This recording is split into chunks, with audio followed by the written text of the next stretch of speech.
So you might have noticed that I have this terrible beige wall behind me all the time, and I'm a certified beige hater. Who even likes beige? So I'm fixing that, and things are happening now. Hooray. Blue things, specifically. Because if I did pink, it would just all blend into the wall, and I want you to be able to see me when I do my videos. So buckle up, it's a long one. Office transformation, go! This is what we're starting with, and this is our office and my closet. So my fiance and I got to work. I've wanted to paint this wall blue for the 3 years that we've been living here. This was a really big moment for me. Goodbye, deposit. After I jerry-rigged my entire closet so I wouldn't have to take my clothes out, I mostly did all of the painting on this with an edging pad, actually. It was way easier to use that on a textured wall than an actual roller, which I found out later. I spread out the painting over a couple of days, so here's just taking everything off. And here's what it looks like after the second coat. The next part of my vision was my vanity. I used to have this terrible plastic branding on this thing, and I hated it. When I took that off, it left some holes, so I just spackled them in and then taped off the edges of my vanity. I also did a rough planning of my gallery wall that I wanted to do in here before sanding my vanity down. I did several rounds of this with different grits to prepare it for painting. Honestly, I did this with craft acrylics. I started out with a base layer of whites, let that dry, and then I started taping off my first layer of what would become a butter yellow.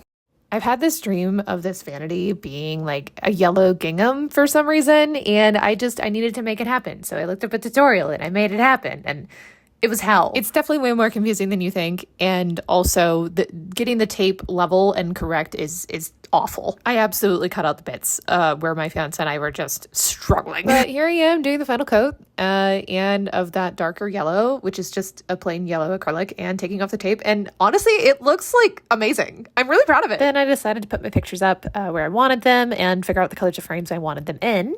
And here I am putting the frames actually up on the frilly wall, which is really cool. We have loads of fixtures around our apartment, but none of them really of me and Lolita, and I wanted those in here. My vanity is kind of a second collection space, but it's also really functional. I keep a lot of my Lolita accessories specifically on top of my vanity, so they're easy to get to. But also, I really like Sailor Moon, and all of my little collectibles are really pretty, and so I like to have them all together. The best part is that my little shadow box lights up too. Thanks, Grant. But it wouldn't be my office without my bunting, so here we are putting it back up, and something else really special. I'm really excited to share with you that I am starting a personal styling service called DaisyKei. It's been a dream of mine for a while now, and so I'm really happy that this is finally happening and my vision is finally coming to life. I'll have a more formal announcement very soon.